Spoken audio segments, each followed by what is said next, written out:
たまたま早く帰ることのできたマンションのエレベーターホール。せっかく来たのにな、という男の声。仕方ないわよ。私が昼間こんなことできるのはあの人のおかげだもの。そういうかなえの声。やがて男は、お小遣いありがとう、と甘えた声で言うと、エレベーターの到着音とともに軽く唇を触れ合わせた。そこにいたのは、俺の妻とそのいとこ。妻はこんな大学生とイチャついて、お小遣いまで渡していた。なるほど、専業主婦志望は、そういうことをしたかったからなんだな。残念ながら俺は、そんな奴らを許すほど、心が広くないんだ。さあ、どうしてやろうか。俺の名はたかし、32歳。結婚3年目のサラリーマン。妻のかなえは2歳年下。本人の希望で専業主婦をしている。俺たちはもともと会社の先輩後輩だった。指導していたかなえから俺に告白してくる形で付き合いだした。結婚する前にかなえの方から働く俺を温かな家庭でしっかり支えたいと言われて専業主婦になることを受け入れた。実際かなえはよくやってくれている。毎日の家事全般。それに、俺が帰ってくる時に合わせて食事を温かく整えてくれるところ。明るくお帰りなさいという笑顔が俺には嬉しかった。一日の疲れが一気に吹き飛ぶ思いだった。だがその幸せは、ある日、突然崩れ落ちた。きっかけは、俺がたまたま営業周りから直帰した日のことだ。俺はかなえに電話を入れた。ところが出ない。おかしいなともう一度入れたところで、LINE のメッセージが届いた。どうしたの？今出られないんだけど、と、いつもより焦った文字の打ち込み方だった。俺は不思議に思いつつも、定時で帰るからと入れた。するとすぐに返事が戻ってきた。夕飯の準備があるから、1時間ほど時間を潰してほしいと。とりあえず、わかったと返事を送った。だがその返答になぜ待つのが家ではいけないのか、疑問に思った俺は、すぐに家へと向かった。マンションの前で、自宅の部屋の窓を見上げたとき、カーテンの小さな隙間から男の姿が見えた。何してるんですかと、管理人さんが俺に声をかけてきた。我が家を昼間訪ねてくる人があるだろうかと、俺は尋ねる。すると管理人さんはこう言った。いとこが来ることがあるから、その時は通して、と奥さんから何度か言われたことがある、と。そんな話は、かなえから聞いたことがない。中に入ると、自宅のある階までエレベーターで上がった。そしてそのまま、脇にある非常階段側へと回る。そこでじっと、自宅の扉の開く音と、足音が近づいてくるのを待った。そしてしばらくすると、二つの足音がする。俺はエレベーターホールから死角になるあたりに隠れて、足音の主を待った。やがてそこに、かなえと若い男がやってきた。エレベーターホールは話し声がよく響く。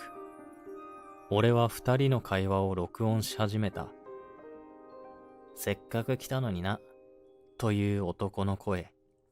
仕方ないわよ。私が昼間こんなことできるのはあの人のおかげだもの。そういうかなえの声。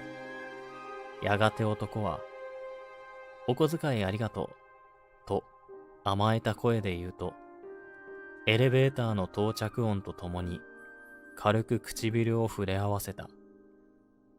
その瞬間を写真に収められなかったのは残念だ。それでも二人の会話は取れた。俺は階段に座り、部屋に戻るかなえの足音を聞きながら、一つのことを決意し、かなえにメッセージを入れ直した。突然用事が入った。やっぱり少し遅くなると。そして階段を駆け下りながら、ふつふつと湧き上がる怒りとともに、こう思った。あの二人を絶対にこのままにしてはおかないと。それからしばらくは、表面上いつも通りの生活を続ける俺たちだったが、2ヶ月ほどして、かなえの様子がおかしくなった。そしてある日、俺にこう切り出した。妊娠したみたいだと言って、検査薬を見せてくる。そのかなえの顔には満面の笑み。どの面下げて、と少し気が遠くなったが、俺もとりあえずは笑顔で返し、一緒に病院に行こうと切り出した。病院では検査結果も同じ。かなえは妊娠していた。帰り道、浮かれているかなえに、俺は双方の両親を呼んでお祝いをしようと切り出した。結婚3年目にもなるのに子供ができないことを、俺はどちらの両親からも散々愚痴られている。だが今となってはわかる。かなえはずっと俺との間では否認していたのだ。しかも周到だ。かなえが出かけている日を見計らって俺は家計管理をしているというパソコンを調べてみた。お目当ては基礎体温などのデータが入っているアプリだ。妊娠しやすい日とそうでない日がきれいにわかるようになっていて、詳しくない俺でもすぐに理解できた。俺との夫婦生活についてもそこにはしっかり記されていて、かなえの狙いはすぐにわかった。俺との行為には安全日を選んでいた。そして俺以外の人物を指す印もいくつか。なお、そのデータの意味が分かったのは、あの日取った音声データを持って弁護士のもとに行ってからだ。やがて、かなえのつわりが落ち着いた頃、両親義両親を迎えて食事会を開くことにした。どちらの両親も妊娠が分かった時にすぐにでも祝いにやってきたがっていた。だが俺は止めた。かなえの体が落ち着いてからと。そして今日だ。とても嬉しそうな双方の両親を迎えて、ちょっと贅沢なデリバリーなども揃った。だが俺は準備ができたテーブルを前に少し待ってくれとみんなに言った。みんななぜだろうと不思議そうに首をかしげる。もう幾人かお客があるんですと俺は告げた。それから10分もしないうちにそのお客がやってきた。失礼しますと言って入ってきたのは俺が雇った弁護士とかなえのいとこだった。義父母は驚いてとしやくんと彼の名を呼び、なぜという表情を俺に向けた。とりあえずは食事にしましょうと俺は彼と弁護士を同じテーブルにつけた。何も知らない双方の両親はともかく、かなえととしやの橋は全く進まなかった。どうしたのと義母がかなえに話しかけても、何でもないとかなえは返すことしかできない。俺は無表情で黙々と食事を済ませた。この二人がどうであろうと食事は別だ。やがて気分が悪くなったというかなえを居間へと義母が連れて行く。そして少しも箸が進まないとしやに義父は問いかけた。どうしたんだ。せっかくのかなえの料理だぞ、と。家その、と言うだけで、トシヤはひたすら、その場で小さくなっているだけだった。やがて食事を終えたみんなは、居間に移動した。そこで俺はこう言い放った。今日はありがとうございます。これは、かなえとトシヤくんの子供ができたお祝いです。と。双方の両親は、鳩が豆鉄砲を食らったような顔になり、かなえとトシヤの表情は、絶望の色に染まった。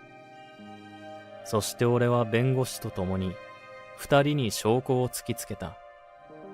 今までの密会の様子、そして何より、妊娠中 DNA 親子鑑定の結果だ。少なくとも俺とかなえの腹の子の間に血のつながりはないことが証明されたもの。そう。双方の両親が来るのを待ってもらったのは、この診断する時期を待つためだった。妊娠7週目以降でないと、母体から採取した血液で鑑定をすることができない。つわりや何やらの期間で時間を稼ぎ、血液に胎児の細胞が入り込むのが確実になった頃、俺はかかりつけの婦人科医にも協力を請い、かなえの血液を採取し、俺の検体とともに検査機関へと送ったのだ。そして、俺とかなえの腹の子が親子である確率は 0%。その結果を見て、義両親は顔色を変えた。お腹の子の父親はトシヤであること、俺とはずっと妊娠しないようにしていたことを義両親に告げたのだ。だから離婚してくれ。俺はかなえに向かってきっぱりそう言った。俺は子供がずっと欲しかった。だが、かなえがそれを拒んできた。なぜか。つまりそれは、この愛しのいとこと、もうしばらく遊んでいたかったからだと。するとかなえは、いや、と叫び、お腹を押さえてこう言った。この子はおろすから、離婚はなしで。俺は反射的に鼻で笑い、こう返した。そんなこと聞き入れるわけがないだろう、と。かなえの顔が絶望の色に染まった。俺はさらに続けた。もし下ろしたら、想定の慰謝料の倍額を請求する。かなえは分かったと首を縦に振り、トシヤの方を向いた。するとトシヤはその場で後ずさり、嫌だと叫んだ。自分はまだ結婚なんかしたくない。大学には同じ年の恋人もいる。こんな年間と今から結婚なんて冗談じゃない。小遣いをあげるから付き合うだけだって言った。あんたが悪いんだ。俺は知らない。と叫ぶようにトシヤはかなえにつかみかかった。かなえも負けずにトシヤの方をはたいた。何をやっているんだお前らは、と。義父はトシヤを捕まえ引き離し、その場でスマホを取り出し、自分の兄弟、トシヤの親へと連絡を取ったようだ。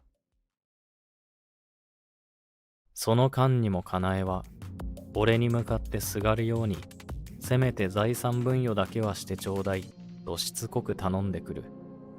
だが俺は、曖昧に笑うだけだった。だがそこで、あえてそう聞く娘に対し、義母は頬を平手で強く叩いた。そして俺に向かって頭を下げ、この子は連れて帰ります。慰謝料も好きなだけ請求してください。すべてたかしさんのおっしゃる通りにいたします。この子には宿った命の責任を必ず取らせます。そうはっきりと言った。義父も、この考えなしどもにとっては当然の結果だ。たかしは妹の子なので、向こうともよく話し合ってくる。そう言った。手続きの件もございますので、お早めに連絡をください。と、弁護士は付け足した。そして義両親は、考えなしの二人を連れて、その場から出て行ったのだ。彼らが去った後、両親は俺を心配して、財産分与はするつもりなのかと聞くので、俺は首を横に振った。俺にはもうこの時、大した預金は残ってなかった。もともとはいつか分譲マンションを買うために貯めていたものだったが、調査と鑑定にほとんど使ってしまった。正確な調査と有能な弁護士にはそれなりの金が必要だったのだ。それを聞いた母は思わず口に手を当てた。ちなみにそのかかった費用は慰謝料に含める予定だ。そう付け加えた俺に、父はやれやれという顔になり、つまり向こうはただ取られるのみだな。そう言って苦笑した。そして俺の心はすっきりした。そのことをかなえにあの場で言ってもよかったが、一応あれでも妊婦だ。そういう話は実家でしっかりしてもらおう。その後俺は二人に慰謝料を請求してきっぱりと離婚した。義両親の妹夫婦も激怒しており、二人には親としての責任を取れと言い放ったという。俊也は大学を中退して就職、かなえと再婚させられた。専業主婦を望んだかなえと大学中退の俊也で、果たしてどんな家庭になることやら。かなえは財産分与の額がほぼゼロで慰謝料請求され、呆然としていたと弁護士から聞いた。俺はそれを聞いて高笑いした。自業自得だと。こんな豊島と今から結婚なんて冗談じゃないとまで言われた。いとこにすがるしかない人生をしっかり味わうがいい。俺はもう結婚はこりごりだ。しばらくは一人で仕事と趣味に打ち込むつもりだ。最後までご視聴いただきありがとうございました。次回のお話も楽しみにしていてください。